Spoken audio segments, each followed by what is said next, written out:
So when I picked this topic, I thought that I had a clear stance on how I felt about the legalization of marijuana. Since I'd never had an interest in using it, and none of my friends really used it, I figured that I was against it. But then I began to do research, and I realized that I was being biased against a substance that I didn't really know too much about. I began to see multiple benefits that I would have never known about if I hadn't researched it. So I want you guys to all understand that just because you don't use something doesn't mean that you should be totally against it. So the recreational use of marijuana should be legal in all 50 states. I will be discussing the problems with illegal marijuana, the stereotypes that go along with using marijuana, and how successful it's been in Colorado and how that can affect other states. So first, the problem with illegal marijuana. There are unneeded arrests occurring every year because of the illegalization of it. And these arrests are law-abiding citizens that have never had criminal records and have not had previous charges put against them. These arrests are also taking up jail space, which could cause overcrowding and could result in the early release of criminals that have had committed more serious crimes. There's also money being wasted on the enforcing of these laws. According to drugpolicy.com, billions of dollars have been lost due to enforcing low-level offenses and penalizing those who are offenders. The cost of arrests have also gone up within the last 10 years. Second, stereotypes of using marijuana. Many people think that because of marijuana's addictiveness and gateway drug ability, that's why it should be illegal. There are no biological properties leading to physical dependence of marijuana that are in alcohol and nicotine.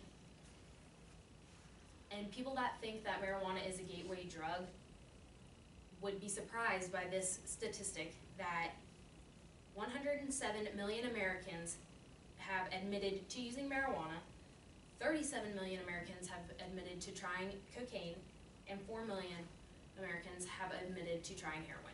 So combined, the cocaine and heroin amounts are less than 50% of what the marijuana, people that have used marijuana have admitted to doing it. According to the Marijuana Policy Project, some researchers believe that it is marijuana's illegal status that is the real gateway, not the actual drug itself. And that comes from the dealers wanting to make more money and trying to get their customers to buy the higher priced and harder drugs. There's also less significant health risks to marijuana. It can be considered no more harmful than another widely used legal product, alcohol.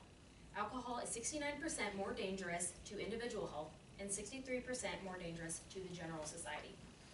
There's other ways to use marijuana by not harming your lungs, such as edibles like brownies, and it is less of a risk factor than alcohol because we wouldn't have as much drunk driving or sexually transmitted diseases or unplanned pregnancies or liver disease.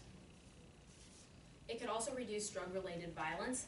In cities and towns, they would be safer if there was less drug violence and crime, and that comes from gangs and cartels because that's where they're making their money, off of the illegalness of the drug.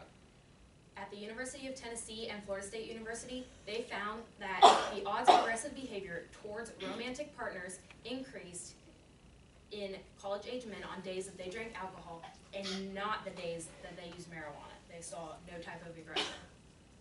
The third thing I'm going to talk about is how it's been helpful in Colorado and how it can benefit others.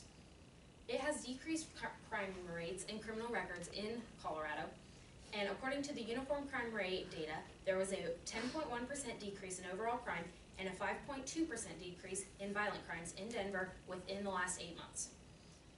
There have been removal of penalties because of it could help avoid the collateral consequences that go with a criminal record because this would be on your record.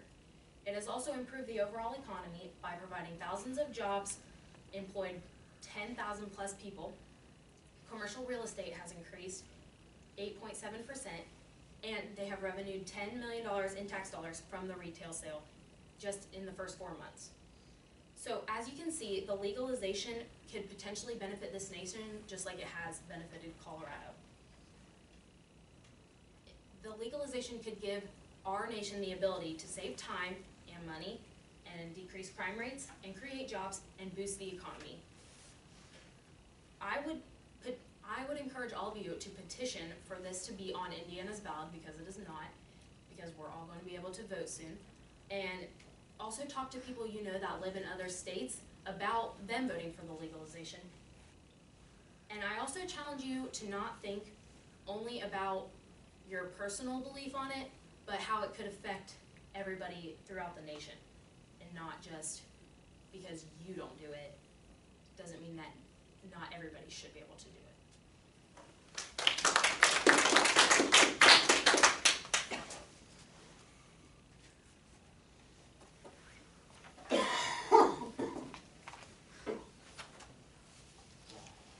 How many states is it legal for?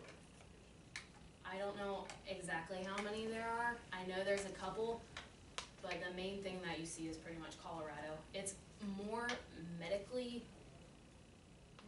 legalized in, I would say, I think medically it's legal in 6 or 7, I think, but I think recreational, just Colorado probably. I'm not really sure though.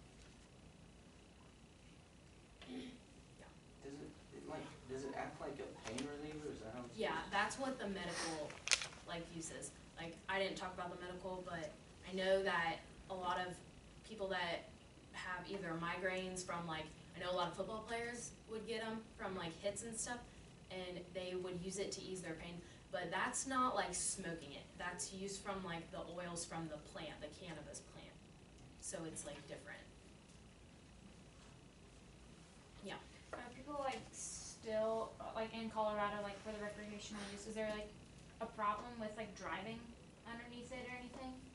So when a lot of people think that, like, just because you say, okay, well, it's gonna decrease drunk driving, but what about driving high? When you're driving high, I mean, yeah, it's not something that you should do, but it's not found to be as severe as drunk driving. I mean, I'm not encouraging anybody to do that, but but that's what the statistics are. Like, it's safer to drive high than to drive drunk. I mean, obviously, you're still gonna have those problems, Yeah. but we have that now with alcohol, so. There be any type of regulation? I think there is currently on like how much you can buy or possess. Yeah, in Colorado, you can possess an ounce of marijuana at like any given time. So, I mean, as for like regulating it, I would say personally that if it were to become legal in Indiana or all of the states, I would say that they would have to regulate it somewhere between how they regulate alcohol and how they regulate just regular cigarettes. Because I know a lot of people say, like, well, what about secondhand smoke if people are out smoking it?